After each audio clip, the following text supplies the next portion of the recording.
En generaciones pasadas, seguramente en la tuya, tus papás te querían cuidar de las drogas. Entonces cuidaban mucho de no recibas nada, cuidado con quien te relacionas. Y nosotros le compramos la droga a nuestros hijos. Colocas a un niño y le colocas el iPad, le dices, ¿quieres el iPad o la patineta? ¿Quieres el iPad y siempre quiere el iPad?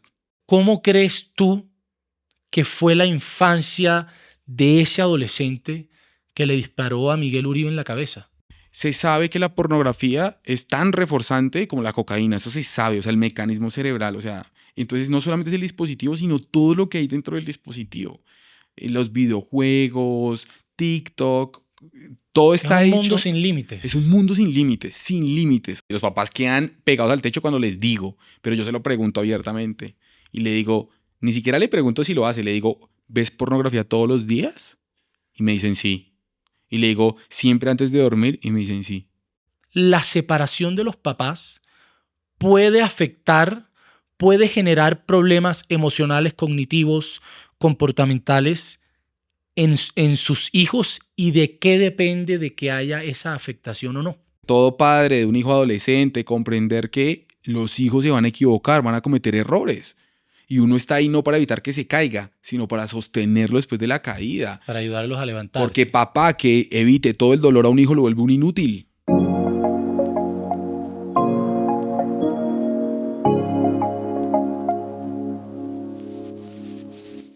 Bienvenidos a un nuevo episodio de mi podcast Tu problema no es el dulce, donde hablamos sobre temas de bienestar, pero nos vamos profundo. Hoy estamos con un invitado muy interesante. Él es neuropsicólogo con más de 10 años de experiencia con población infantil y adolescentes. Hoy estamos aquí con Braulio García. Braulio, bienvenido a este espacio y gracias por estar aquí. Bueno, muchas gracias a ti por la invitación. Para mí es un placer darle un lugar a estos espacios para compartir las experiencias y los conocimientos. Bueno, yo actualmente soy el coordinador de SEM, de Servicios Especializados en Neuropsicología, donde diseñamos planes de terapia para jóvenes, niños, adolescentes y adultos. En mi experiencia de estos 10 años, trabajé inicialmente con una clínica que trabajaba con población infantil con problemas del neurodesarrollo. Después trabajé para una operadora del ICBF que trabajaba con población con vulneración de derechos en diferentes programas. Uno es con problemas cognitivos, otros son con problemas psicosociales. Hay otros programas, como por ejemplo el de responsabilidad jurídica, que yo no estuve en ese programa. Y ahí duré más de 6 años. Y después trabajé como coordinador de programas de intervención, diseñando los programas para niños, para jóvenes y para adolescentes. También soy docente universitario de la Universidad Conrad Lorenz.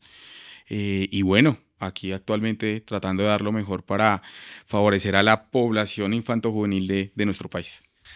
Me parece súper interesante la experiencia en el ICBF.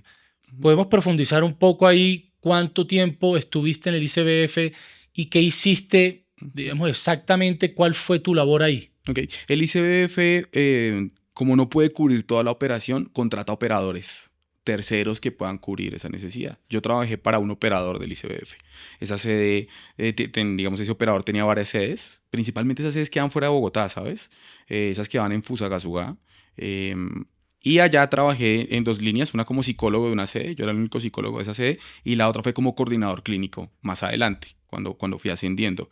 En este centro duré 6 años trabajando con esta población.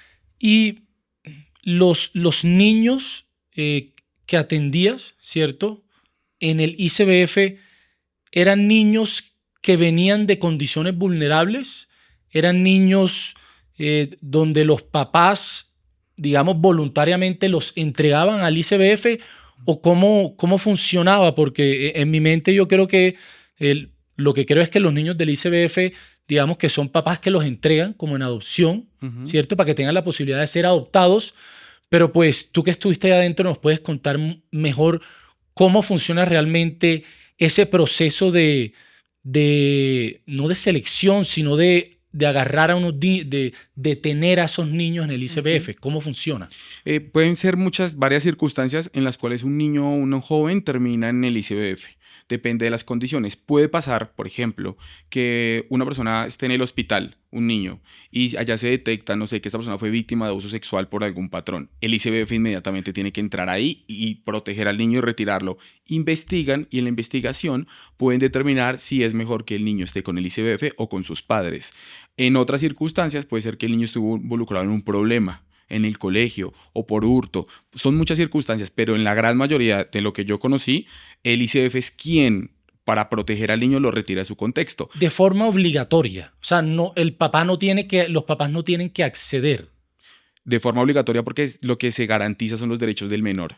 Entonces, si uno lo retira es porque no se están garantizando los derechos. Y como él tiene varios derechos, incluido el derecho a la familia, pues lo que hace es que se retira y mientras está en el proceso de internación, lo que se hace es garantizar si hay otras personas dentro de su familia que puedan garantizarle esos derechos. Si no los encuentra dentro de la familia, que es cuando uno ve el anuncio, ¿no? Como que uno veía, los niños buscan su hogar, ¿no? Es como que se sabían quién eran los padres, porque uno veía el nombre de los padres muchas veces, pero se buscaba era otro miembro de la familia que pudiera garantizar esos derechos. Si no se encuentra un garante de derechos en la familia, el menor pasa a medida de adoptabilidad, es decir, el ICBF pasa a ser el representante y no los padres. O sea, los padres pierden la patria potestad y es el ICBF quien empieza a tener esta responsabilidad.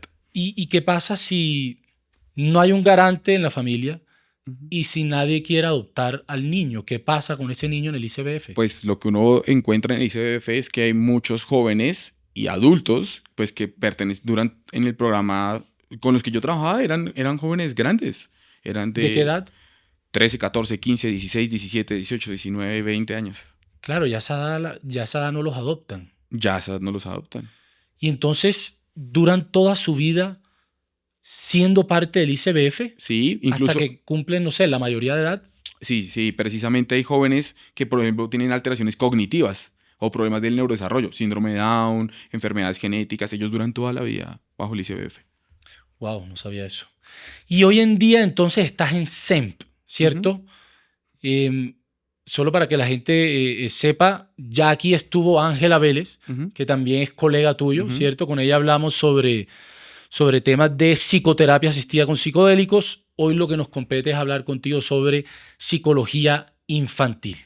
Entonces, ya digamos, cuéntanos un poco lo que haces hoy en SEMP y qué es SEMP, este consultorio que está acá en Bogotá. Cuéntanos un poquito de eso para ya pasar como a lo que es allá hablar puntualmente de psicología infantil. Okay. Bien, SEM es un centro especializado en salud mental, ¿sí? Basado en un modelo comunitario. O sea, nosotros no consideramos que la salud mental esté en manos simplemente de un profesional. Por ejemplo, este podcast es un escenario que favorece la salud mental de las personas y la salud en general. Nosotros consideramos que debe ser en ese aspecto global. ¿Qué es lo que uno encuentra en la salud, por lo menos en Colombia, que está muy desintegrada? Como que tú vas a un lado y llevas un documento y vas al otro lado. SEM es un lugar donde se integran los servicios, ¿sí? Por ejemplo, se puede integrar neuropsicología con terapia familiar, ¿sí? Y nosotros lo que hacemos diferente a otros centros es que nosotros vamos a los contextos. Por ejemplo, en neuro yo entrego informes en el colegio del estudiante, me reúno con todos los profesores, invito a no solo al papá y a la mamá, sino a los hermanos, a la familia, a la abuela, a la cuidadora, a veces puede ser una nana, pues, bueno, hay muchos actores que están en parte de eso. Y que pueden influir en la salud mental del niño o adolescente, ¿no? Completamente. O del adulto. Completamente. Porque es que el contexto determina mucho dentro del sujeto. Muchísimo. Y cuando dices comunitario, me quedó en la cabeza esa palabra. ¿A qué te refieres con comunitario? Con comunitario es que la salud o haces muchas líneas profesionales están aisladas, no involucra a otros actores, ¿no? Es como cuando vas al hospital y dicen, no, solo pueden entrar familiares, no sé qué, ¿sí? Nosotros consideramos que nosotros debemos salir del consultorio e ir a la comunidad, e ir al contexto. Y entenderlo. ¿sí? Y entenderlo. Porque tú, aquí una pregunta, ¿tú consideras que tanto, digamos, para un niño, tanto las condiciones del hogar, los papás, etcétera, la familia más cercana, como lo que sucede afuera es igual de importante y puede influir de la misma manera en su salud mental? Exactamente. El mundo digital, el mundo del colegio, el mundo de la familia, eso es un todo.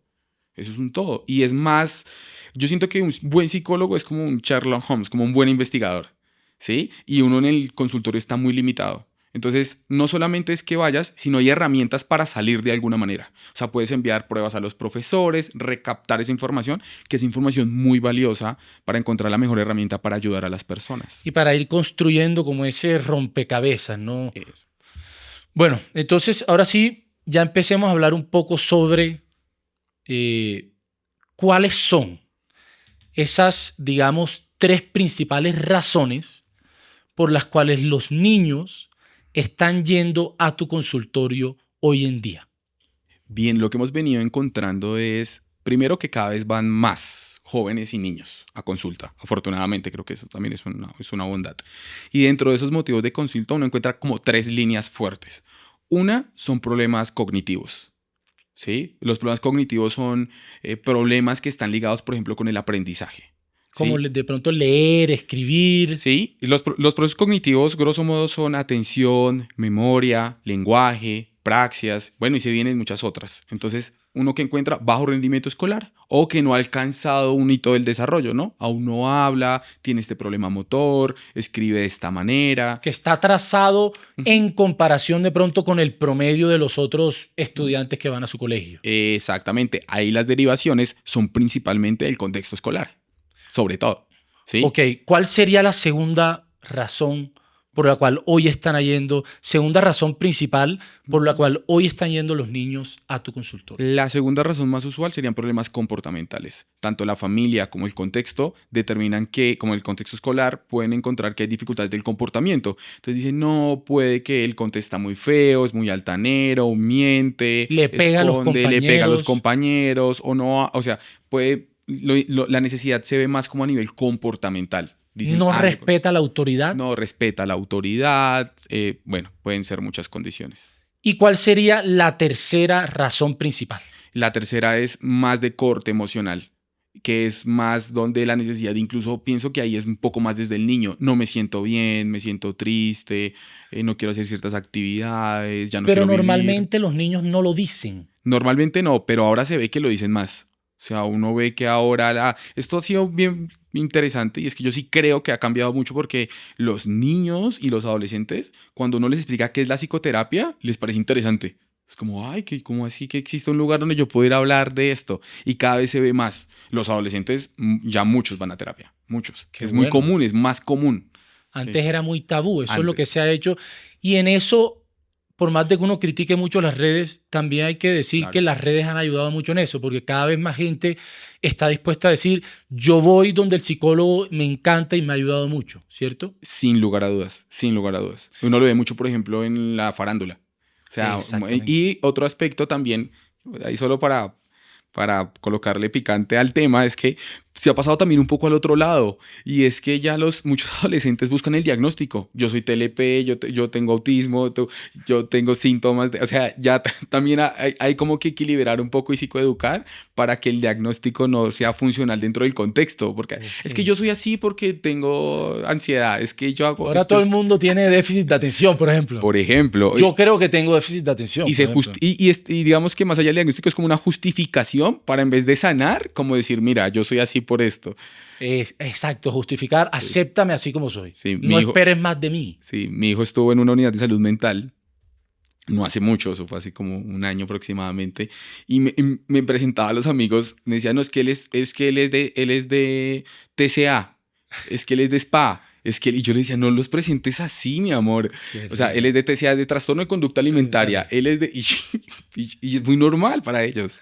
Pero bueno, es un avance igual que Ujú. ya esto deje de ser un tabú, Sí, ¿cierto? total.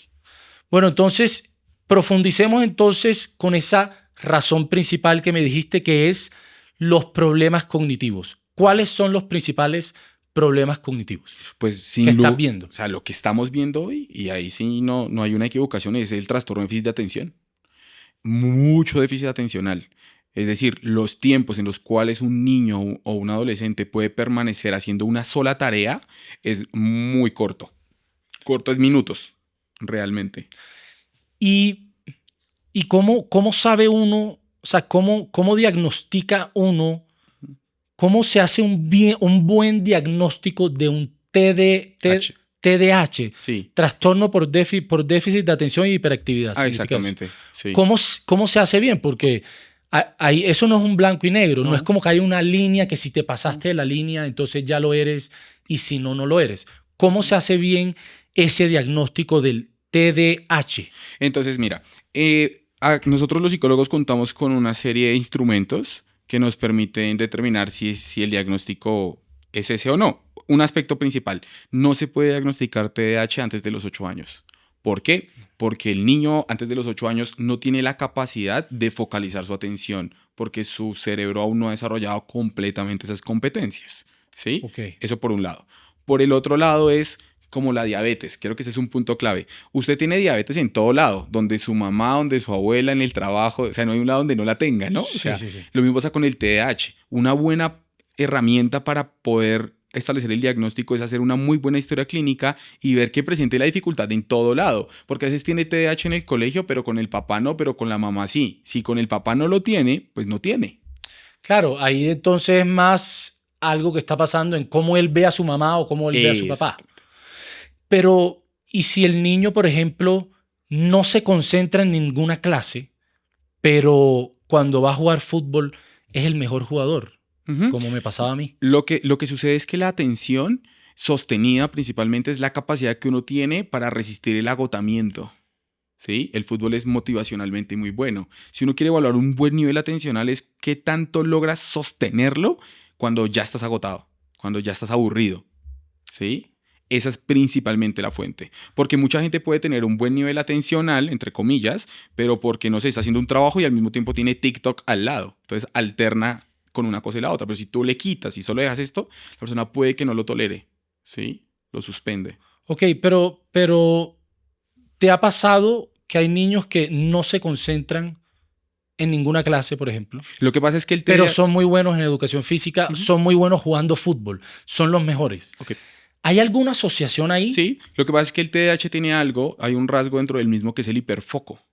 O sea, las personas que tienen TDAH no necesariamente es que no tengan atención, sino que son muy buenos para unas cosas y muy malos para otras cosas. O sea, tienen hiperfoco y pueden aprender fácilmente lo que le genera motivación, pero todo lo que no le genere motivación, Nada que hacer. nada que hacer. Se dispersa, se duerme, se inquieta, y genera muchas dificultades. Lo que pasa es que ahora, por todo el auge de las plataformas digitales, los modelos educativos, pues cada vez vienen en incremento los déficits atencionales. Incluso en la adultez se desarrolla por tu estilo de vida.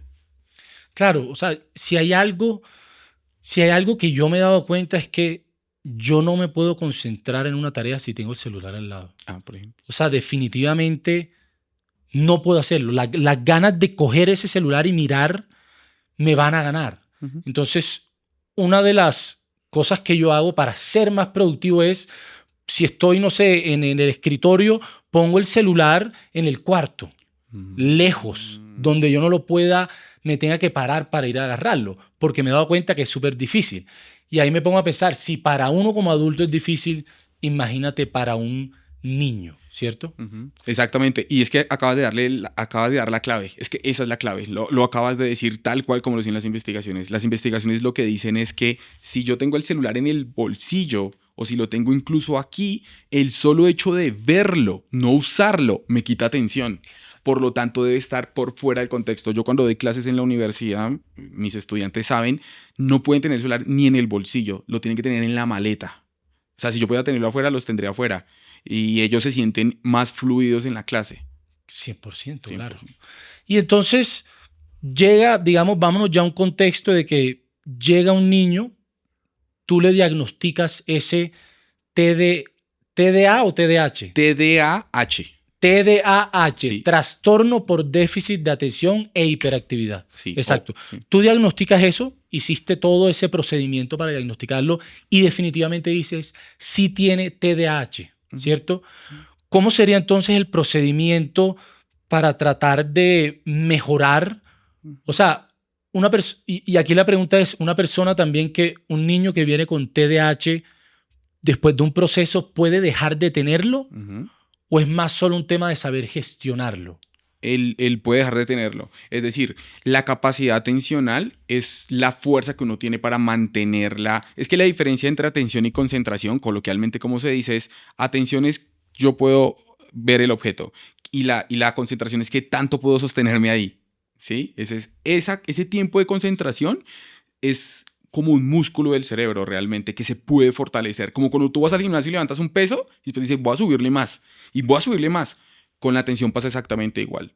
Y entonces, ¿cómo sería el proceso para entrenar a esos niños y que dejen de tener o que se disminuya la intensidad de ese TDAH? Entonces, una herramienta, por ejemplo, muy poderosa es limpiar, digamos, los estímulos. Es decir, uno a veces está muy acostumbrado a escuchar música y estudiar y tener el tele al tiempo. Si uno puede empezar como con tiempos cortos y después los ir incrementando. Por ejemplo, vamos a leer 10 minutos.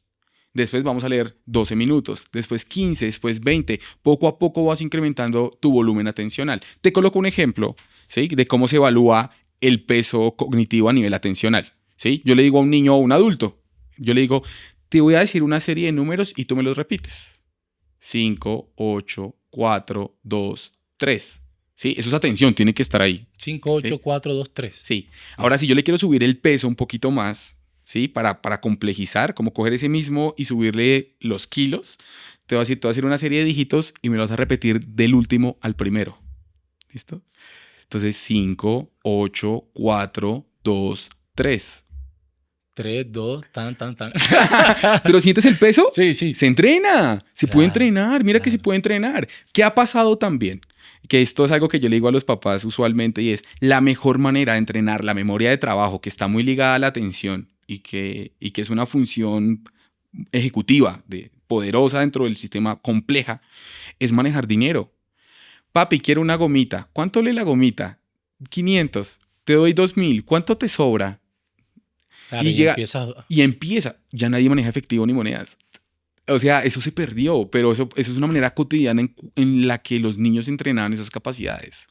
Pero entonces, de alguna manera, este mundo moderno, donde la tecnología cada vez hace más cosas por nosotros, puede estar, digamos, aumentando la probabilidad de que los niños, los adultos y que en general la población desarrolle más TDAH.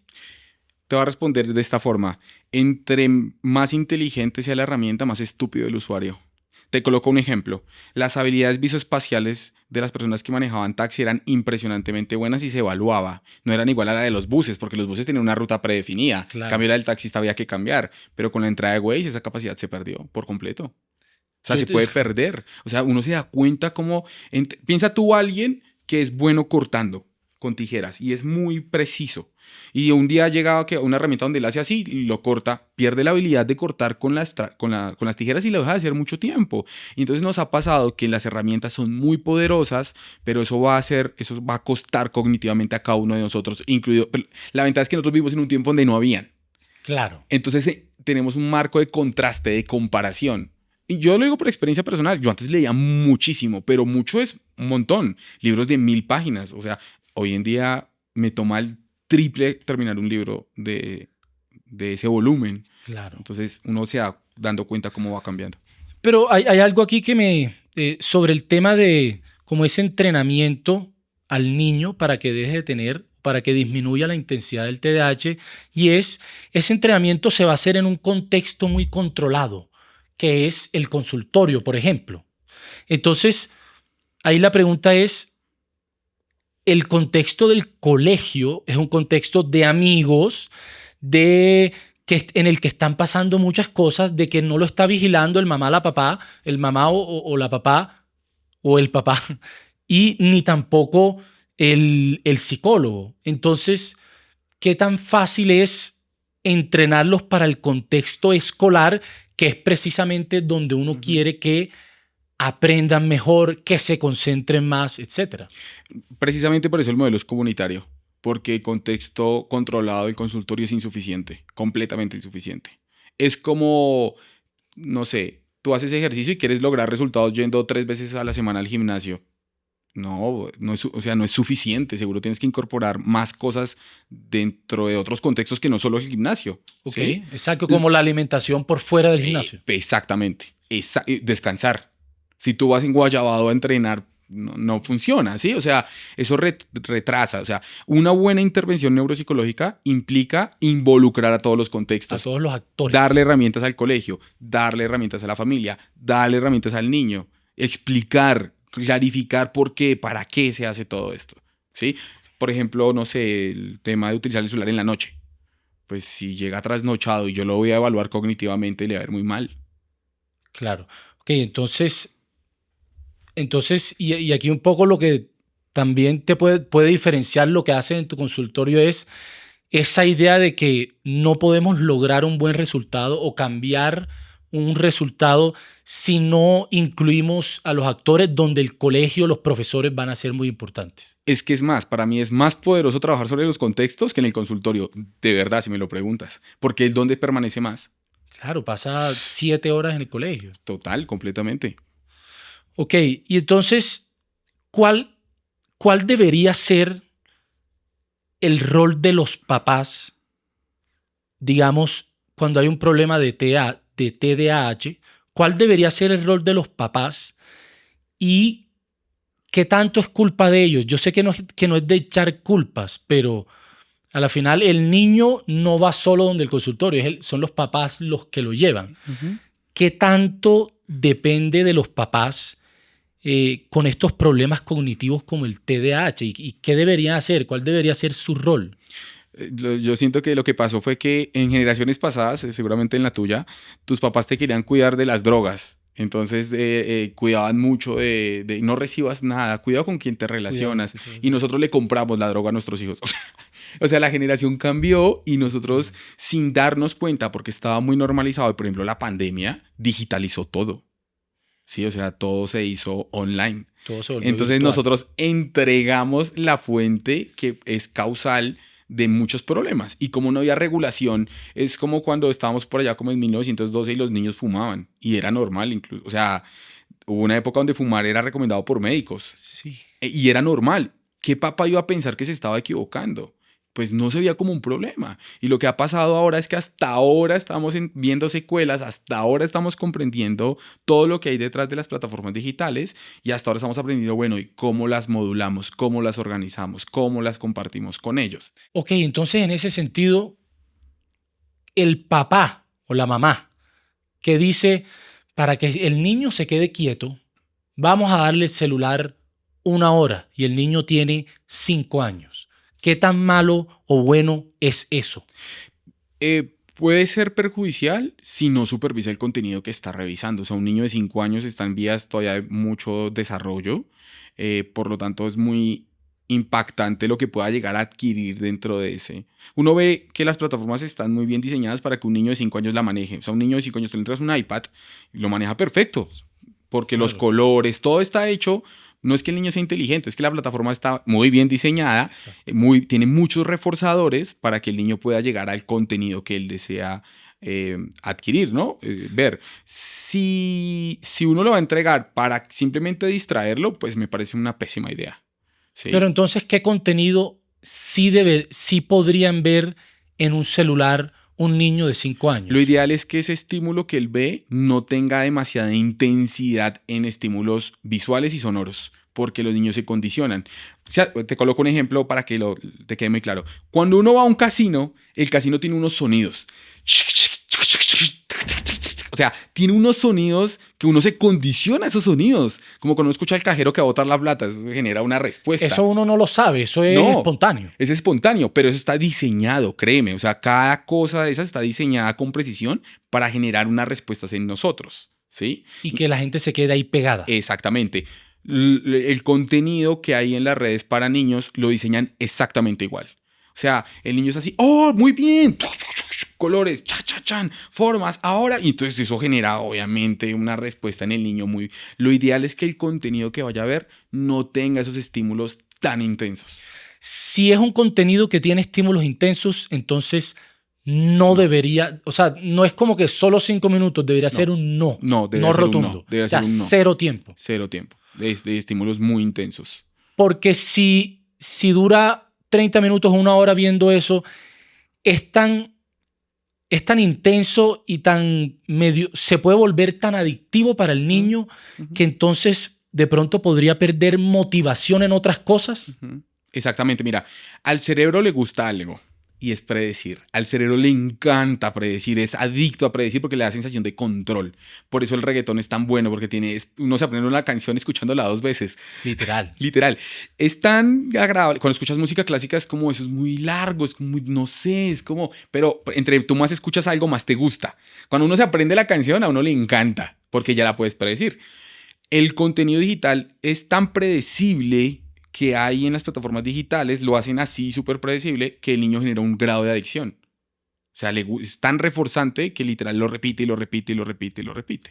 Y entonces eso significa que de pronto un niño que está en un cumpleaños y que debería estar jugando con, no sé, con los 10 niños más que hay ahí, tú lo puedes ver desmotivado o que no está alegre y de pronto lo que quiere o lo que necesita es agarrar el celular para sentir esas emociones fuertes. No, pues es que tú colocas a un niño y le colocas el iPad, le dices, ¿quieres el iPad o la patineta? ¿Quieres el iPad y siempre quiere el iPad? O sea, es muy reforzante. Es como, de verdad, es que es como si fuera con una sustancia psicoactiva. ¿Quieres cocaína o quieres esto? ¿Quieres cocaína? Es como lo otro es tan fácil, es tan viable, es tan inmediato, que lo otro es desgastante, no sé cómo me va a ir, al final de cuentas, o sea, es muy reforzante. Piensa que no solo pasa con los niños, piensa con los adolescentes. Uno en las universidades, algo que a mí me sorprende fue que en mi época universitaria había mucho movimiento estudiantil, mucho grupo hablando, y ahora se escucha silencio. Claro, todo el mundo está acá metido en el celular. Sí. Y no solo con los adolescentes, con los adultos Sí, también. también. Entonces, si tuvieras que recomendar una edad en la que los papás pudiesen entregarle celular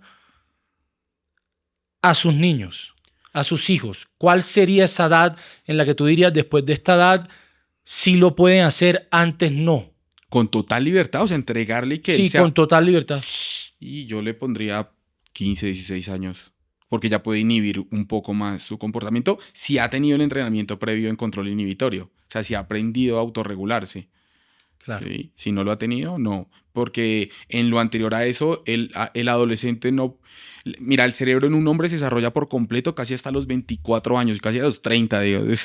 Las mujeres maduran mucho más rápido cognitivamente Las mujeres hablando. son mucho más maduras. Mucho más maduras. Y un adolescente sabe que le hace mal. Tú le preguntas a un adolescente por qué. ¿Qué pasa si tienes relaciones sin protección? Ah, no, te la hacen lista. Porque una persona no debe fumar, sabe, pero hace todo lo opuesto. Porque no tiene la capacidad ejecutiva que se llama control inhibitorio. Entonces, si uno le entrega es que nosotros no dimensionamos todo lo que hay ahí. O sea, piensa... En el celular. Piensa en el celular. O sea, mira, se sabe que la pornografía es tan reforzante como la cocaína. Eso se sabe, o sea, el mecanismo cerebral. O sea, entonces no solamente es el dispositivo, sino todo lo que hay dentro del dispositivo. Los videojuegos, TikTok, todo está hecho. Es un mundo sin límites. Es un mundo sin límites, sin límites. O sea, es que todo ha cambiado mucho, porque piensa tú, alguien que estaba explorando estos temas de la sexualidad hace 20 años era una revista, una imagen. Hoy en día encuentras las cosas más perversas en foros sin protección. O sea, son cosas... Y el tema es que lo que uno ve en el celular, la realidad del celular, nunca va a ser igual a la verdadera realidad, la que está por fuera del celular.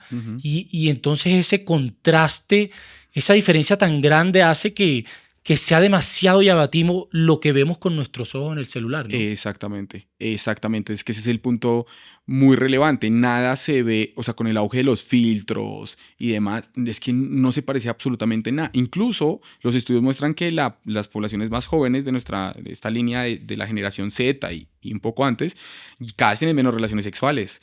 Todo lo reemplazó el sexting. O sea, lo viene reemplazando fuertemente. Porque es más cómodo, es menos invasivo, me siento más seguro. Claro. Bueno, entonces, aquí, nos pudiéramos quedar demasiado tiempo solo en este tema cognitivo, TDAH, pero Toca pasar entonces a la razón número 2 que me dijiste que son los problemas comportamentales, donde me mencionaste de un niño o adolescente que de pronto le pega a los compañeros, no sigue reglas, le cuesta seguir instrucciones, no respeta la autoridad. Ujú. Entonces, cuéntanos un poco de la experiencia que has tenido con niños que tienen estos problemas y cómo se aborda en el consultorio, Ok. cómo es el proceso para solucionar. Mira, cuando uno ve un tema principalmente comportamental, usualmente quienes terminan en terapia son los papás. ¿Sí? Porque lo que uno usualmente encuentra es que el contexto en el que se encuentra el niño no tiene las herramientas para colocarle los límites, por lo tanto, el niño aprende a no tener consecuencias, ¿sí? Y eso hace que él pueda controlar menos su propio comportamiento. Antes los límites, cuando hablas de Ujú, poner límites, antes cogían el cuero y le pegaban a uno. ujú. ¿Qué tan bueno era eso? No, yo sí estoy completamente en contra del maltrato físico. Yo siento que Pero daba miedo. Cuando uno le pegaban, claro, uno no lo volvía a es hacer. un límite, es una consecuencia que se establece. Yo creo que la autoridad se puede ejercer sin violencia, Ok. ¿sí? Estableciendo buenos límites, no hay necesidad de llegar allá, porque también pienso que no es el daño tanto al menor, pues me refiero, porque es que para mí la violencia no es negociable, no hay ninguna razón por la cual yo deba pegarle a alguien, ¿sí? En eso hemos avanzado mucho la En eso, sociedad, ¿no? Antes era normal que el papá sí, le pegara un cuerazo sí. o a su hijo. Sí, y ahora pasamos al otro polo, no en todos los casos, pero donde ya no hay límites. O sea, pasamos de un límite violento, una consecuencia muy hostil, a no establecer ninguna. Entonces Sí. hablemos de lo que está en la mitad, Ujú. que es precisamente lo que tú haces para que los niños mejoren su comportamiento. Podemos poner un ejemplo que es, listo, el niño no sigue reglas ni en la casa. Sí, pongamos, si quieres tú que sabes más de esto, pongamos Ujú. un ejemplo de no seguir reglas Ujú. y ahí vamos viendo, profundizamos en, bueno, llega al consultorio, revisamos esto, qué tanto tiene que ver los papás, etcétera. Claro. Por ejemplo, uno puede encontrar cosas como que, no sé, el adolescente, por ejemplo, que es el más usual, ¿no? Como que fuma cigarrillo, puede ser, o vape, que es muy, muy común, ¿Y por qué popular. adolescente y no uno de 5 años? Bueno, un niño de 5 años puede tener problemas comportamentales, por ejemplo, de que tumba las cosas, le colocan un trabajo y rompe la hoja, y todo eso hace pues Y le que... dicen no lo hagas, igual lo hace. Sí, pero es que ahí va mi punto. Un límite, ¿qué es un límite? Aclarémoslo acá y esto le va a ahorrar un montón de sesiones a mucha gente. Y un límite no es una palabra, un límite es una consecuencia. O sea, por ejemplo, yo te puedo decir, Abraham, no me grites, eso no es un límite. Claro, porque yo te puedo gritar igual. Sí, no, pero no me grites y tú me sigues gritando, no hay nada. Un límite sería la consecuencia. Abraham, si me gritas, me voy a retirar del espacio. Retirarme sería el límite. Y el problema es entonces que yo no me retire si yo te grito. Exactamente. Entonces pasa que le dicen, pórtate bien, siéntate. No, pues es que ahí no le está colocando ningún límite, porque es más, le está enseñando que dice cosas que no cumple. ¿Sí? Te coloco un ejemplo. Un niño, yo le coloco una tarea de 5 años. Le digo, vamos a colorear este dibujito. Y él me rompe la hoja. Si él me rompe la hoja y yo le cambio la tarea, aprende que rompiendo la hoja le cambian las tareas. Claro. Bien, Entonces, ¿qué deberías hacer en esa situación? sacar otra hoja e incentivarlo a que, aunque esté incómodo, vamos a terminar la tarea, porque eso le enseña a tolerar la frustración. Pero ¿cuál sería pero no habría que ponerle una consecuencia? Tú no le dirías ahí, si vuelves a Ok, romper la hoja, pasa esto. bien. Cuando está muy pequeño, uno puede hacer dos cosas, Abraham. Uno puede o reforzar lo bueno o castigar lo malo. Piensa que tú me haces vos Como tenés con los 5 años. perritos.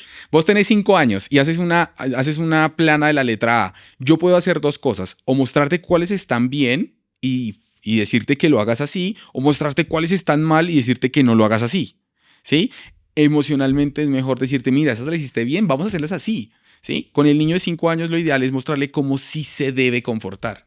Ok, con el niño es más hacia lo positivo. Hacia lo positivo, decirle, mira, sí, darle el reforzador cuando sí. Pero si el niño se porta mal y le doy la tablet, ¿qué le estoy enseñando? Que portarse mal está bien. ¿Ves? Ese es el problema. Pero Por eso, entonces, ok, listo. Entonces, si el niño de 5 años se porta mal o no dibuja, ¿cuál debería ser el reforzamiento? Pongamos un ejemplo súper común. o sea, el reforzamiento sería, si él está muy intranquilo y rompe la hoja y hace pataleta, yo lo que debo darle es calma. Yo estoy tranquilo. Yo lo dejo que él haga su... Y cuando esté tranquilo, le digo, vamos a continuar. Y Por ahí ahí le lo doy que el pasa es que reforzador. los papás a veces pierden la calma. Es por eso es que los papás van a terapia más cuando hay problemas conductuales. Porque si el papá es tan impaciente como el niño, Nada que hacer. pues nada que hacer. Quien lo necesita es él. Porque cuando uno es padre, uno tiene que aprender mucho, ahora, mucho. Padres, ojo ahí. Ok, pero entonces, en ese momento que el niño empieza a hacer pataleta, el papá, ese reforzamiento como positivo debería ser mantener la calma. Ujú, Mantener la calma. ujú. ¿Y qué pasa si el niño empieza a llorar y no deja de llorar? Te voy a contar algo. Mira, cuando un niño va a la tienda porque quiere un dulce y yo se lo doy y el niño me hace pataleta y yo se lo doy, el día que no se lo dé me va a hacer una señora pataleta enorme. Un buen indicador de cambio es que la conducta desadaptativa incremente. ¿Sí? Porque él va a incrementarla para tener control, pero después va a empezar a disminuir. Eso es lo normal. Si tú no le colocas límites a alguien, Abraham, el día que se los pongas, se va a molestar mucho. Es un buen indicador, quiere decir que empezaste, ¿sí? Por lo tanto, si los papás llevan un buen tiempo donde no le han colocado límites claros y unas consecuencias, pues cuando las coloquen la conducta, ahí llénate de mucha paciencia. Por ejemplo, si el niño está jugando y tú le dices, después de jugar, por favor, mete los muñequitos, Guárdalos. guárdalos en este espacio. Ujú. El niño juega y no lo hace. Ok, esa conducta final, que sería, yo quiero que él sea ordenado y sus juguetes los lleve a tal lado. Esa es la meta final. Cuando uno está en psicología conductual, uno lo que hace es escalonar esa conducta. O sea, esa es la meta, ¿sí? Lo primero que yo debo hacer es hacer de la tarea algo atractiva. Puedo hacerla con él. Vamos a guardar los juguetes. Recoge todo el de allá. Hagámoslo juntos. Muy bien, mi amor. Y poco a poco se va naturalizando esa conducta. No se hace por norma, sino porque es lo que hay que hacer. Se vuelve normal, como levantarse y ponerse la ropa. Ok, entonces es como agregarle algo de diversión también a esa actividad de guardarlo, porque al final son niños, no son Claro, adultos, ¿no? piensa tú cuando un niño, además que los niños son hermosos, porque los niños en esa edad de 5 o 6 años modelan todo. Tú ves a la niña con la cocinita, tú ves al niño con las llaves del carro, pues no sé, los dos ves haciendo las cosas de los adultos. Literal. Si tú como padre no le modelas eso, si él nunca te ve haciéndolo, ¿qué va a hacer? O sea, los niños aprenden por modelamiento, que es bien, o por observación, por aprendizaje vicario. O sea, observan y copian. Pues Entonces, de alguna manera, con los problemas comportamentales, se puede decir que lo más importante es lo que hacen o no hacen los papás. está muy directamente ligado a lo que hacen o no hacen los papás. Porque ellos modelan. Piensa tú si uno tiene una mamá que es muy desregulada emocionalmente, que grita, Además que que los niños absorben, son como esponjas, ¿no? es A esa que edad. es que es impresionante, vale la pena verlos. Él se la pasa mirando y copiando. Copiando, tú lo ves y hace lo mismo. O sea, si tú le puedes comprar todo a escala, él lo haría exactamente igual. Ok, ahora, pero ¿y qué tal si el niño es adolescente y tiene 15 años? Mm, Y el problema es que el niño, te enteraste que está consumiendo drogas. ujú. ¿Qué cómo abordarías tú, Braulio, como psicólogo, eso en el consultorio? Si quieres, primero eso y después, ¿cuál debería ser la labor de los papás? Porque cuando los papás dicen, no, entonces no vas a salir, ese niño puede coger una rabia. Yo también tuve 15 años, ¿me entiendes? Entonces, ¿cuál debería ser la labor de los papás y cómo lo abordas tú desde el consultorio? Ya un niño de 15 años que de pronto está metiendo drogas y el papá, necesito hacer que mi hijo no meta drogas. Claro, lo primero no es un niño, es un adolescente. No, Porque ahí dice mi niño, es como, ya tiene 17 años, o sea, ya no está en ese lado. Y ahí en ese punto hay algo que yo le digo a los papás y es, ya en este punto a tu hijo tú ya no le enseñas nada. Quien le enseña son las consecuencias propias de sus actos. Porque ahí lo que menos le importa es escuchar al otro. O sea, tú le dices y él ya sabe. O sea, él dice como yo sé. O sea, no es que él sea, voy a decirlo así, no es que él sea imbécil, pues. No, él sabe, es que él entiende. Ha investigado más que tú respecto a eso. Y ahí lo importante es evitar el conflicto como moralista con el adolescente, que a él no le interesa, y más dejarlo que sea la consecuencia propia de su acto. Entonces, si lo que yo le digo es, tú lo pillaste consumiendo, pues inicia el trámite normal, llévalo a una institución de salud mental y ahí lo van a colocar en un programa de sustancias psicoactivas. Y eso va a hacer que vaya menos al colegio, va a perder probablemente un montón de materias en el colegio. Esa es la consecuencia propia de su acto. Y si dices, por ejemplo, mira, no te voy a dar más plata o te voy a dar Exacto. solamente para la merienda. No te voy a dar para Exactamente. que salgas. Claro, porque ¿cuál es la consecuencia de que estés pasando eso? Pues que pierdes autonomía. Yo le digo, es que si perdiste capacidad para tomar tus propias decisiones en pro de tu bienestar, pues la consecuencia es que yo voy a ejercer cierto grado de control. ¿Sí? Entonces, por ejemplo, no sé, mi hijo estaba utilizando el celular en las noches, pero una cosa terrible, pero mal. Y yo hablaba con él, pero es que él ya sabía. Yo le decía, tú sabes, y hablábamos y hablamos. Y en un punto le dije, bueno, entonces yo voy a empezar a quitar el internet. Y la consecuencia es, y sabes, también es para mí, bueno, vamos a cuidarnos todos en la casa, quitamos el internet a cierta hora y ya no tienes el acceso al internet. Y eso va haciendo que vaya mejorando poco a poco, porque, mira, los niños y los adolescentes varían en la cantidad de cuidado que requieren, de supervisión que tienen, ¿no? Y uno como que va soltando un poco. Y a uno de 15, 16, 17, a uno lo que menos le gusta es que le digan qué hacer. Porque uno Exactamente. ya cree que es, mejor Sí. dicho.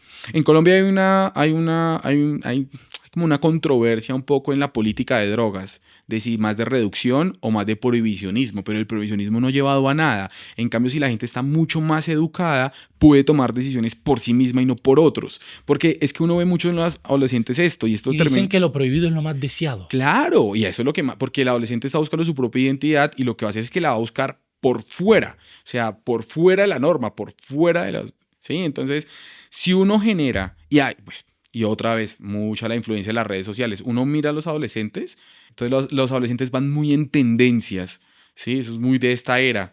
Entonces hay tendencias y la red social es la que determina eso y el adolescente copia esa tendencia de Claro. lo que regalan, la ropa que utilizan, lo que hacen. Y por ejemplo, aquí podríamos hablar ahora mucho y es qué está pasando en las redes en tema de drogas. Por ejemplo, las nuevas generaciones toman menos alcohol, pero consumen más drogas porque está muy popular el tusi, la marihuana, se ha normalizado y entonces, bueno, hay que educar mucho, hay que educar mucho. Exacto. Eso es chévere lo que dices porque tal vez en el colegio, o sea, mejor hay que hay que tratar de que deje de ser tabú. Como que es prohibido, solo se consigue, es ilegal, ¿cierto? Y empezar a hablarlo, tal vez en el colegio desde temprano y decir, mira, esto hace esto. Estos estudios demuestran que el consumo de esto está asociado con esto. Claro. Y si uno, es lo mismo como con las finanzas. A uno en el colegio no le están hablando de finanzas desde que tiene 12, cuando deberían. Entonces llega uno a la universidad y no sabe cómo manejar el dinero.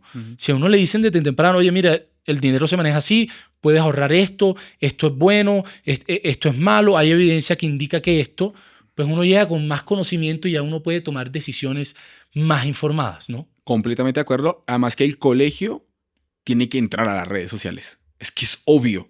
Tiene que encontrar otros lados. No puede ser el salón. ¿Dónde están los adolescentes? En las redes. ¿A dónde tenemos que ir? A las redes. Y que ellos mismos las armen. Y el colegio va a ser partícipe de eso. No ser prohibicionista ni estas líneas como tú lo mencionas, sino enganchar con lo que en este contexto, en este momento histórico está sucediendo. Sí, además que las redes hoy en día son un mar de desinformación. Y entre más falso sea el mensaje, más rápido y más gente lo ve. Y ese es el gran problema de las redes sociales. Y eso que dices de los colegios y que empiecen a entrar más en la dinámica de las redes, me parece muy interesante. No lo había escuchado antes. Nadie lo está haciendo. No, o sea, no se está trabajando. El colegio sigue siendo como nosotros somos el colegio y estamos. No, tienen que abrirse y entrar en los espacios donde están los niños y los adolescentes y los jóvenes, y que ellos mismos incluso sean los que generen ese conocimiento y lo compartan, porque ellos se escuchan entre ellos no escuchan al viejito aquí pues de blazer, no, a ellos no les importa eso, pero si ellos construyen el conocimiento y pones a los líderes, pues va a ser mucho más fácil educarlos. Además, que lo que tú decías, si el colegio no lo habla, afuera todo el mundo lo está desinformando. Exactamente. Igual lo van a, o sea, es impresionante, o sea, encuentras contenido para ello.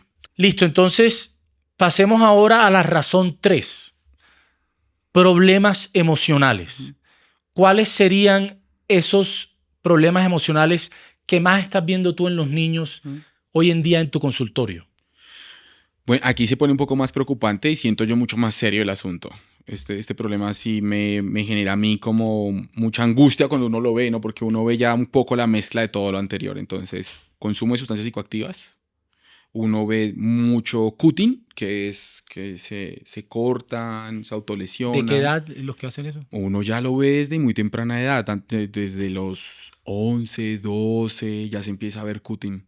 Sí, uno ya lo empieza a ver, mucha depresión, mucha ansiedad, mucho insomnio. O sea, uno ya ve niños tomando fármacos o melatonina para dormir. Y qué raro, ¿no? Porque ahí enseguida pienso, ¿qué puede hacer que un niño no duerma bien? Y se me viene a la cabeza las pantallas Las enseguida. pantallas. Mira, yo voy a la casa de mis pacientes muy frecuentemente para ver. Yo voy a la casa de un joven de 12, 13 añitos promedio. Play 4, televisor de 40 pulgadas, un portátil, un celular, una Nintendo Switch. 5 pantallas en una habitación de, ponle tú, 4x4. ¿Cómo me concentro en otra cosa? No, es imposible. ¿Cómo me va a dar sueño? No, es imposible. O sea, yo le pregunto, y esto yo lo hago directamente, y los papás quedan pegados al techo cuando les digo, pero yo se lo pregunto abiertamente. Y le digo, ni siquiera le pregunto si lo hace, le digo, ¿ves pornografía todos los días? Y me dicen sí. Y le digo, ¿siempre antes de dormir? Y me dicen sí. O sea, y yo digo, ¿cómo se levantan cansados? No, o sea, es difícil. Y yo les digo a los papás como, ahora ya le dieron todo esto, ahora ¿cómo se lo vamos a quitar? Chicharrón. Y entonces, ¿cómo es? Porque supongo que parte del proceso de que mejoren es quitarles el acceso a eso. Sí, yo lo que trato de hacer siempre, sobre todo, por ejemplo, así con estas edades, es que sea él el que determine que quiere sacar eso. Pero ¿y cómo hace si él no va a querer? Pero yo hablo, bueno, del equipo, aquí echándome flores, yo soy el que más feeling tiene con los jóvenes. El que más feeling. Yo hablo con ellos muy transparentemente, ¿sabes? Te cogen confianza con facilidad. Sí, porque yo hablo muy, no, de pronto por mi manera, quizás. Y yo hablo con ellos muy de construir la versión, como están en busca de identidad. Yo siempre les hago preguntas como de qué persona quieres ser, cuál es el hombre que más admiras, cuál es la mujer que tú más admiras, qué cosas podemos hacer que te acerquen a esa persona que quieres ser. Y ahí naturalmente sale como limpiar el espacio. O sea, naturalmente, o sea, de verdad, ellos acceden. Los papás se sorprenden porque yo le digo, mira, vamos a colocarte un control parental con el fin de tus tiempos, pero eso también si lo haces bien, te vamos a dar más autonomía, más dinero para esto, y ellos no son idiotas, ellos quieren eso, ellos quieren estar bien. ¿Quién quiere estar mal? Es que ellos quieren estar bien, pero necesitan a alguien que les ayude a orientarse a cómo llegar allá, porque no saben cómo, ¿sí? Y quedan atrapados como en un bucle de dificultades y problemas. Y ahí es donde tal vez se hace tan importante tu presencia y el acompañamiento de un psicólogo que sepa cómo hablarles, porque muchas veces los papás no saben cómo hacer. O sea, muchas veces yo creo que los papás internamente saben cuál es el problema. Saben que las pantallas son el problema. Saben que su hijo tal vez no está bien, pero no saben cómo abordarlo. Y por eso el acompañamiento tuyo y de un psicólogo especializado que sepa cómo entrarle a los niños es tan importante, ¿no? Sí, y se sorprenden muchas veces porque ellos dicen, yo esto lo sabía, pero no sé por qué no lo había ejecutado. Por ejemplo, uno dice, bueno, hablemos de comunicación. Es que él no me cuenta las cosas, ¿sí? Él no me cuenta. Y nosotros tenemos una serie de herramientas, que son unas tarjetas, para abrir las conversaciones. Y el mismo jueguito te va enseñando cómo hablar. Y ahí están los papás en ese. Claro, ahí están toda la familia. O sea, yo digo, inviten a la abuelita, inviten a los primos, para que hablar con transparencia se vuelva algo normal. Como por ejemplo, hablar de pornografía delante de los papás y decir, yo veo pornografía, sea algo normal. Claro, y decirle, venga, ¿y por qué? ¿Dónde está el problema? ¿Dónde está lo bueno? ¿Qué pasa? O sea, crear un marco de conversación abierto y transparente, porque eso está pasando en todo lado, ¿sí? O sea, y no se trata de que porque no sé, alguien se corta y el papá se preocupa tanto que todo lo transmite muy desde el miedo. ¿Pero por qué? Pero dime, ¿por qué lo haces? Pero y dime que no estamos haciendo bien. ¿Y quién va a hablar así? O sea, yo entiendo que es difícil, es muy difícil, pero el punto es crear un clima familiar pues que permita poder conversar como transparentemente, fluidamente, comprender todo padre de un hijo adolescente, comprender que los hijos se van a equivocar, van a cometer errores. Y uno está ahí no para evitar que se caiga, sino para sostenerlo después de la caída. Para ayudarlos a levantarse. Porque papá que evite todo el dolor a un hijo lo vuelve un inútil. O sea, no desarrolla ninguna capacidad. No aprende. No aprende. Uno aprende mucho de los errores en un momento especial de la vida. ¿Sí? Mi hijo tenía una novia que yo decía, bueno, pero yo lo dejo para que aprenda. Si yo no le digo nada, le digo, mira, yo pienso esto, pero tú vive tu vida como tú lo consideres, mi amor. Es que la única forma en realidad de aprender bien es viviendo con la experiencia, ¿no? Es que así es. Así, saber recetas no es igual a saber cocinar. Total. Usted puede saberse todas las recetas y no saber cocinar nada. Y hay gente que sabe cocinar y no sabe la receta muy bien porque no sabe que es un poquito, no cuánto. Y entonces yo le digo, déjenlos cocinar, no le enseñe la receta, déjelo cocinar, déjelo que él viva, déjelo que él aprenda. Ahí, dele tiempo. Un poquito más de sal, un poquito menos. Esta vez, la próxima le echo más. Exactamente. Ya para como culminar en esta parte de la tercera razón, que son los problemas emocionales, hablemos de algo como si los papás quisieran saber, cómo podrían saber que el problema es emocional. O sea, cómo descubrirlo, porque como te digo, no hay una línea que si pasa esta línea es obvio que es un problema emocional, si está por el otro lado no. Entonces, ¿cómo sé yo que esa tristeza es algo crónico y no es porque en el colegio hay matoneo? ¿O puede ser el matoneo una causa principal de un problema emocional? Por ejemplo, o sea, ¿cómo determinar para los papás, cómo determinar que hay un problema emocional? ¿Cuáles son las cositas que uno va viendo y dice, esto puede indicarlo, esto puede indicarlo? Uh-huh. Mira, precisamente los problemas emocionales, cuando te dije que para mí eran los más preocupantes, es porque eso recogen todos los anteriores. O sea, una depresión infantil afecta la capacidad académica del niño, sí o sí. Sí, o sea, toda persona que tenga una afectación emocional le va a afectar cognitivamente. Piénsalo tú, si te divorcias ayer, hoy no te concentras. Es normal, pero adicionalmente va a alterar también tu comportamiento, vas a estar más irritado, vas a estar pronto un poco más inflexible, vas a estar un poco más aislado, digamos que se recoge todo. ¿Qué es lo más importante? Cuando uno ve ciertos señales de alerta, como bajo rendimiento académico, aislamiento, alguna señal de autolesión, cuando lo llevan a terapia, lo que uno hace es hacer una valoración de entrada, donde uno envía un informe al colegio, uno a los padres y un autoinforme al menor. Uno después, eso se llena, pues eso toma poco tiempo, se triangula y uno puede ver ahí dónde está el problema, cuál es la perspectiva que tiene, si es más a nivel familiar, si es más a nivel escolar, si el cuadro es más de ansiedad, si el cuadro es más de depresión, si permite diseñar ese plan de tratamiento para saber por dónde va, si hay matoneo. ¿Sí? Si más bien uno apoya al colegio en una política para mitigar eso que está sucediendo. ¿Qué si tanto está sucediendo el matoneo hoy en día en los colegios? Es que sí, eso pues siempre ha pasado, lo que pasa es que yo noto que muta. O sea, se ha disminuido. Te coloco un ejemplo muy coloquial. En mi colegio había un chico que era homosexual, pues pobrecito. No, pues eso toda la vida se la montaron hasta que se graduó. En el colegio de mi hijo yo noto que eso ya es mucho más como aceptado de alguna forma, pero se ha pasado a otro tipo de matoneo mucho más de corte digital.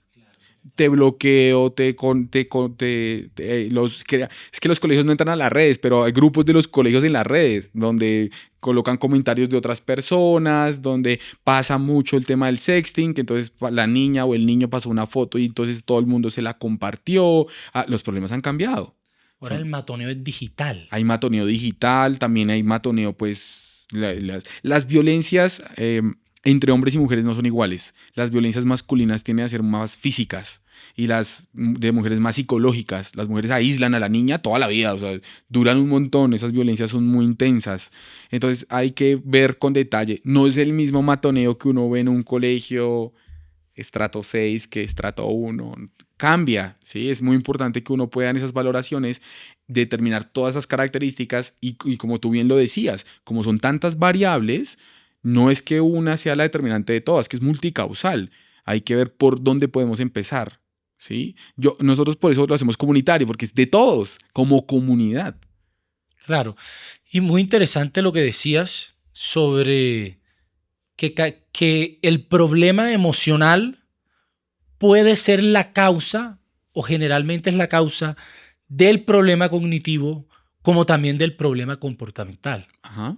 Entonces, porque casi que de pronto, si está atrasado en el aprendizaje, eso es algo que es más medible, ¿cierto? El problema comportamental es súper visual, pero el problema emocional es muy de adentro también, ¿cierto?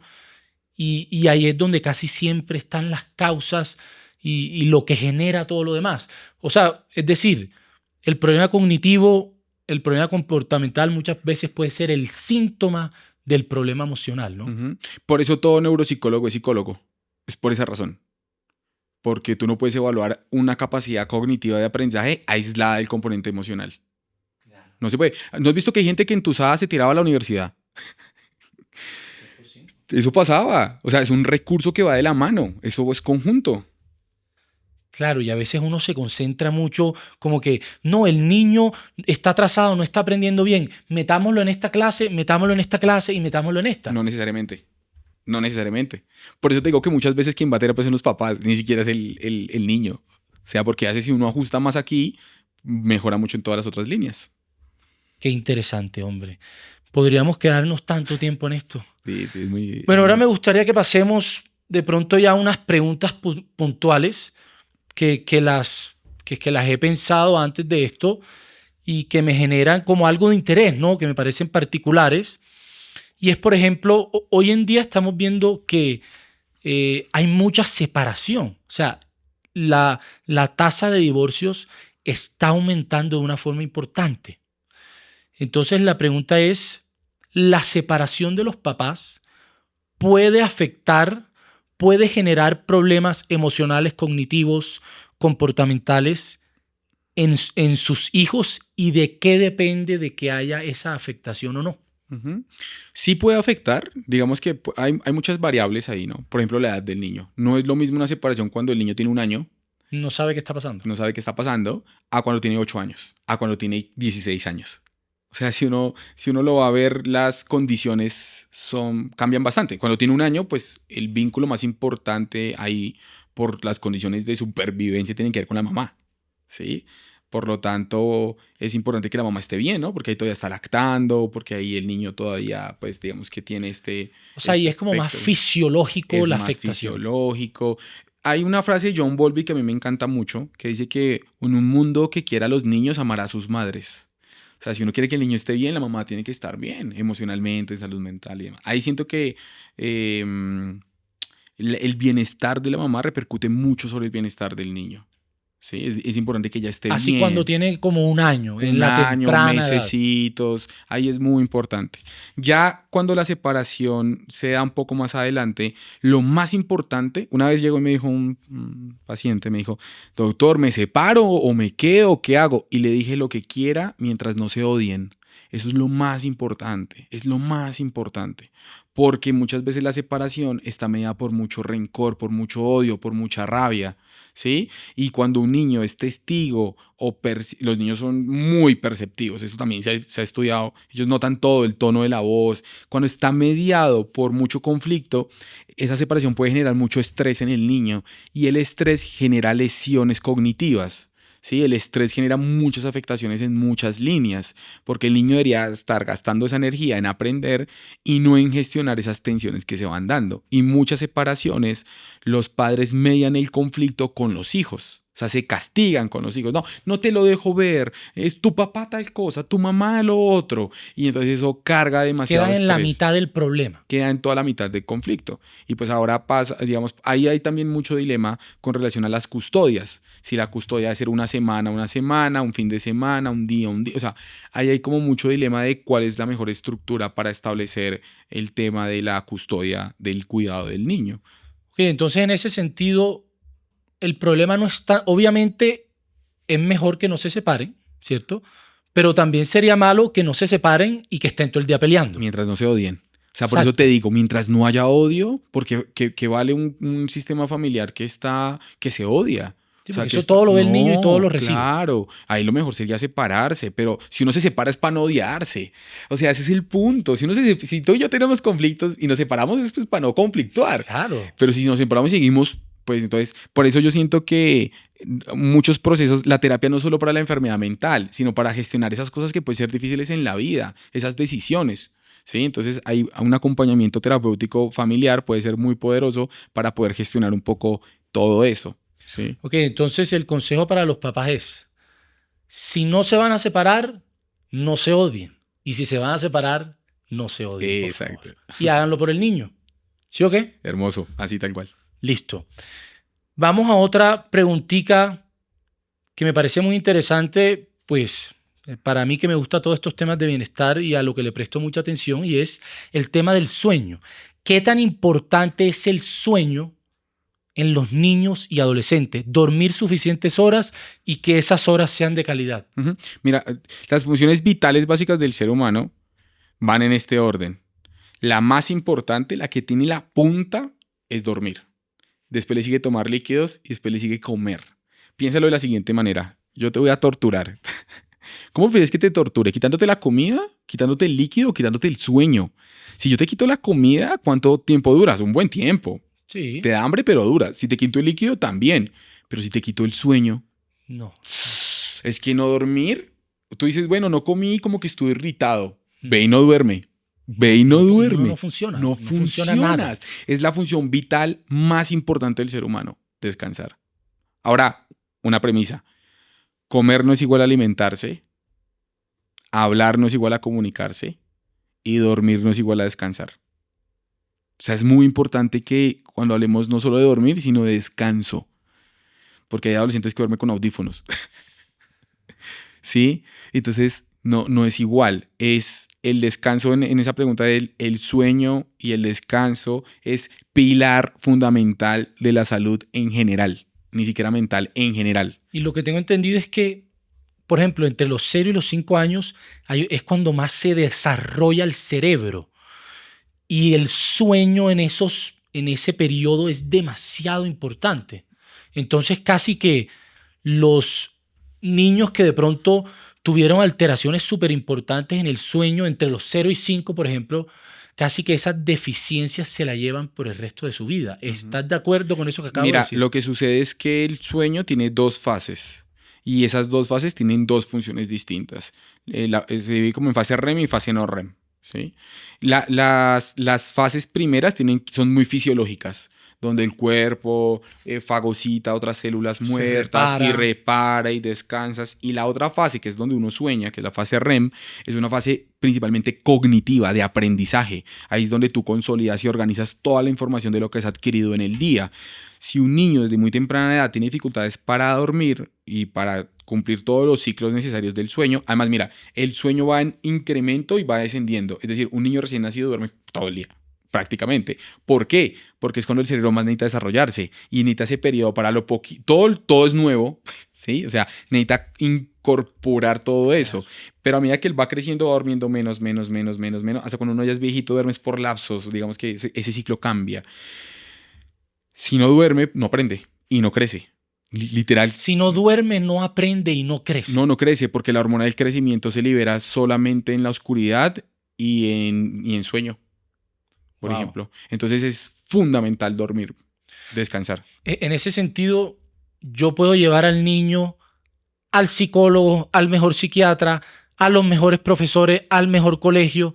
Si no duerme bien, casi que lo otro, casi que no sirve para mucho. Es lo primero que van a intervenir cualquiera. O sea, le van a preguntar cuántas horas duerme, ¿Cómo duerme? ¿Se despierta en la noche? Eso está en la entrevista de historia clínica. Y cuando uno detecta ahí alguna anomalía o alguna cuestión, uno siempre le pregunta, por ejemplo, ¿qué luces tienes en la casa? ¿Tienes pantallas? Todo eso hay que anotarlo porque eso va a repercutir fuertemente sobre su salud mental. De por sí incluso, esto es así. La gente cree que puedo estar exagerando, pero yo he tenido casos de adolescentes que están irritados, molestos y no rinden. Le ajustas el sueño y se resolvió. Muchas veces es así. Saca el celular. Es que no me coge el sueño, es que vas a aprender a aburrir y eso mejora un montón de otras competencias. Y yo lo que hago con los adolescentes es ayúdense entre ustedes. Porque se escriben a las 2 de la mañana. No, entre ustedes mismos ayúdense. En el grupito de WhatsApp, hey, Sí, hora de dormir. sí, ayúdense y ellos lo logran hacer. O sea, y eso mejora un montón todo lo demás. Si no, el pelado va al colegio cansado, agotado, irritado. Uno se irrita cuando no duerme, uno no aprende cuando no duerme, uno le duele la cabeza cuando Como no adulto duerme. también. Igual, Sí. es que es igual, no cambia. Aquí pasemos a otra pregunta, y digamos, es un tema un poco delicado, ¿no? Pero, y es el caso de Miguel Uribe Turbay. ¿Y por qué lo traigo a colisión? Y es porque la persona que le disparó era un adolescente de 15 años. Más allá de lo triste y de lo lamentable que fue el evento, ¿cierto? A mí se me quedó mucho eso en la cabeza, como que, ¿cómo es posible que un adolescente de 15 años le dispare a otra persona en plena plaza pública en la cabeza, ¿no? Y aquí la pregunta es, tú que estuviste en el ICBF, ¿cierto? Que conociste, que has tratado a estos niños que vienen de condiciones de vulnerabilidad, ¿cómo crees tú que fue la infancia de ese adolescente que le disparó a Miguel Uribe en la cabeza? Seguramente fue una infancia en vulneración de varias de sus derechos. Mira, Abraham, yo he estudiado, porque me ha interesado mucho el desarrollo de algo que se llama la cognición social. La cognición social aglomera todo lo que tiene que ver con la empatía cognitiva, la empatía emocional, la capacidad de reconocer emociones en los demás, no solo de sentirlas, la capacidad que uno tiene para entender el pensamiento del otro.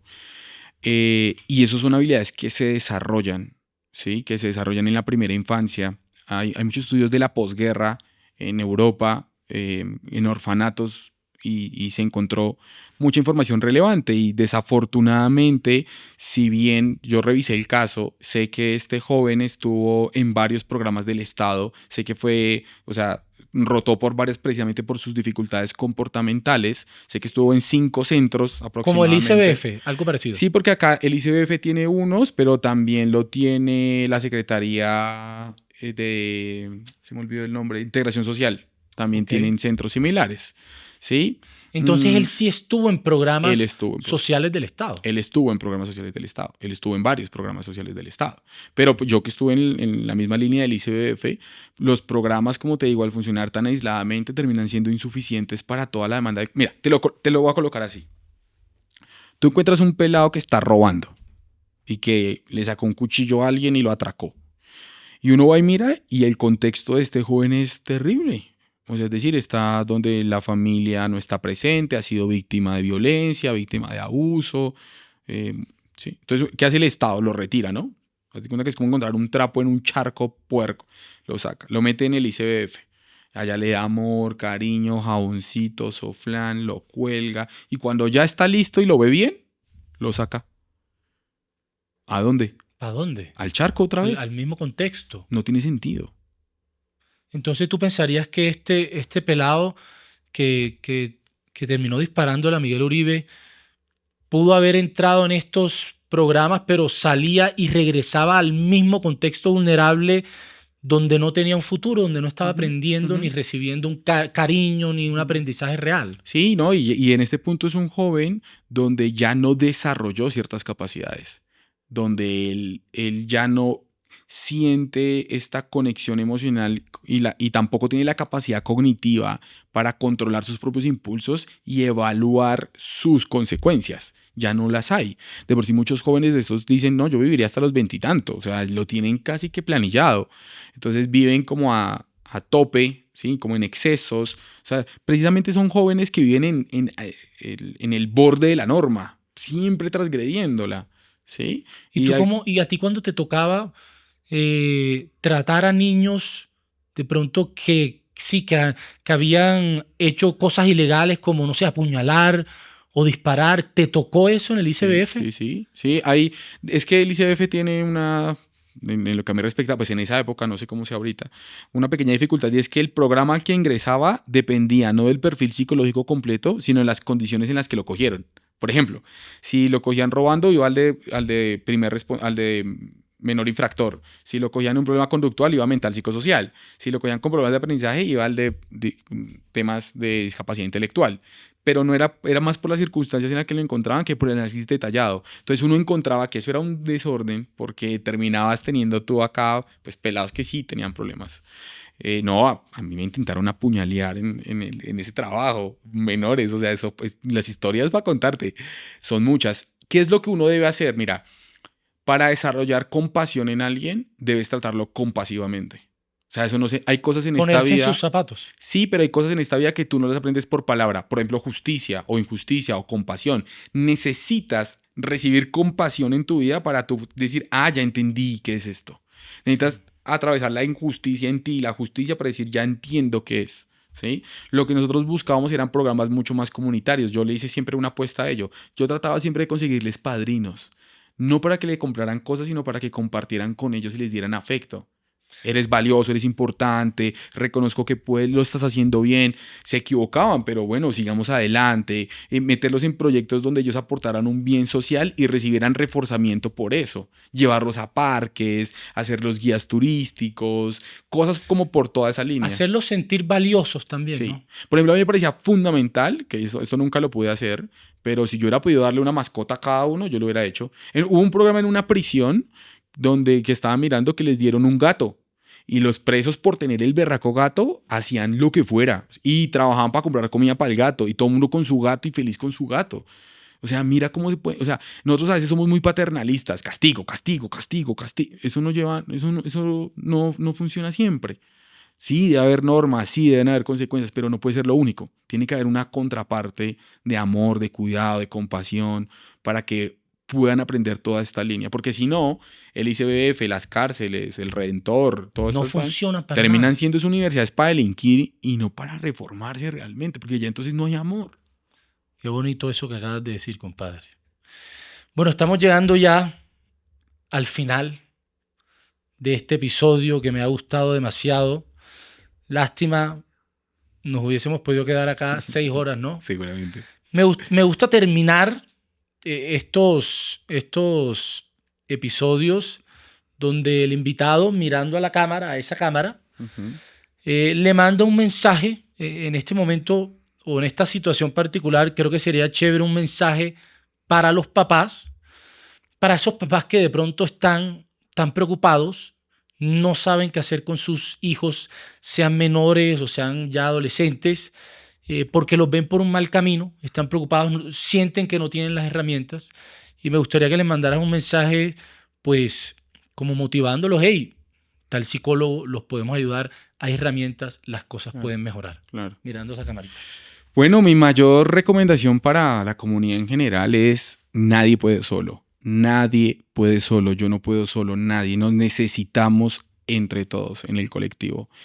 Ya sea como padres, ya sea en nuestra propia historia personal, ya sea como empresarios.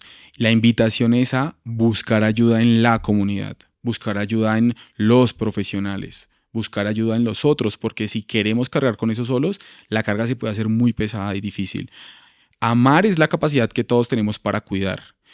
Y esas capacidades se desarrollan. Si uno quiere aprender a cuidar mejor a uno mismo, a sus hijos, hay que buscar esa información. Y afortunadamente hay profesionales, personas que ya han construido este conocimiento y que pueden compartirlos con ustedes. Así que levantar la mano, buscar ayuda, confiar en la comunidad y aprender a amar mejor a todos los que nos rodean. Compadre, muchas gracias por haber aceptado la invitación. Creo que la información que nos has dado hoy demasiado valiosa para adultos también, o sea, para los papás, para los niños, para todos. De verdad que también agradecerte por lo que haces afuera de estos contextos, allá en tu consultorio. Y nada, gracias de verdad por estar aquí. Ha sido Me siento, ha sido muy valioso este espacio y tenerte aquí, de verdad es un orgullo para mí, compadre. No, a mí que me invitaras acá en este espacio tan hermoso, tan bello, que te des también el espacio tú para sacar y construir esto mejor en colectivo, en comunidad.